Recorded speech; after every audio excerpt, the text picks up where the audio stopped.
जनता party के राष्ट्रीय अध्यक्ष जेपी नड्डा जी ने आज राजस्थान विधानसभा को लेकर भारतीय जनता पार्टी के घोषणा पत्र को संकल्प पत्र के रूप में जारी किया। भारतीय जनता पार्टी के ना घोषणाओं पे भरोसा रहा, ना संकल्प पे भरोसा रहा, क्योंकि 2019 में भी एक संकल्प पत्र भारतीय जनता पार्टी के द्वारा जारी किया गया था।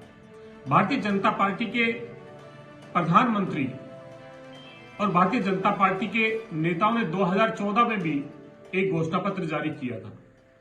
उन्होंने उन तमाम जो पहले घोषणाएं की गई, जो संकल्प लिए गए, उनकी पुनरावृत्ति भर करने का एक कुसंगित प्रयास पुनः किया गया। हम याद दिलाना चाहेंगे, दशकों के बाद में 2014 में एक केंद्र की सशक्त सरकार बनी। 2013 के अंदर भारतीय जनता पार्टी को एक प्रचंड बहुमत देकर राजस्थान के अंदर 163 विधायक दिए। डबल इंजन की सरकार थी। राजस्थान को क्या मिला?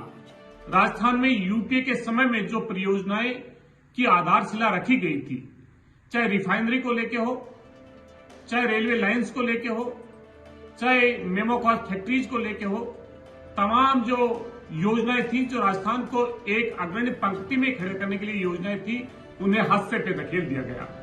मैं उन्हीं के घोषणा पत्र के माध्यम से जो भारतीय जनता पार्टी ने पूर्व में जारी किए गए, उनके कुछ बिंदु आपके पास में रखना चाहूंगा। आज उन्होंने युवाओं को लेकर जिक्र किया। इससे पहले भी भारतीय जनता पार्टी के नेताओं ने 2 करोड़ प्रतिवर्ष रोजगार का वादा देके और युवाओं को लुभाने का काम किया था। भारतीय जनता पार्टी ने संसद के अंदर बताया कि गत 9 सालों के अंदर मात्र 7.5 लाख सरकारी नियोजन दिया गया, जबकि 24 करोड़ से अधिक लोगों ने आवेदन किया। भारतीय जनता पार्टी ने 45 साल के अंदर बेरोजगारी में देश को नंबर 1 पे पहुंचाने का काम भारतीय जनता पार्टी ने किया। उन्होंने किसान का जिक्र किया।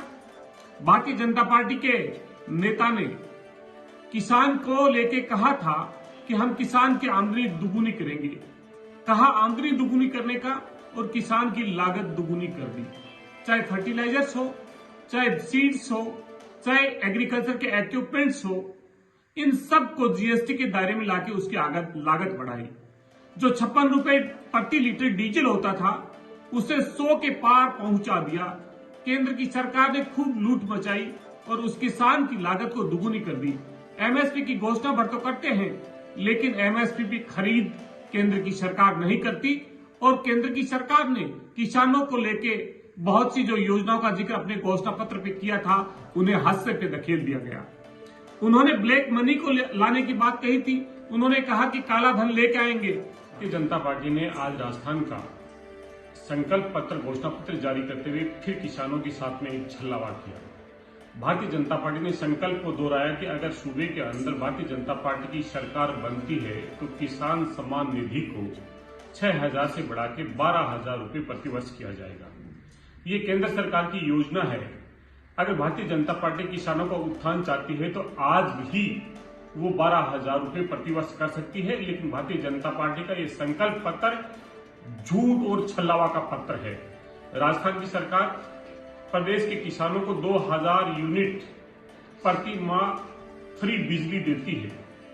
अगर इस बिजली को 12 महीने की गणना की जाए तो इस विद्युत की कीमत 21,600 रुपए प्रतिवर्ष होती है। बुजुर्ग किसानों को राजस्थान की कांग्रेस 1,000 रुपए पेंशन देती है। 12 महीने से 12,000 रुपए पेंशन की देती है। इसलिए ये भारतीय जनता पार्टी का संकल्प नहीं, ये छल्लावा, ये जुमला और ये झूठ है। और किसानों को फिर धोखे में रखने का जो उसका कृत्य है, वो सामने आ रहा है।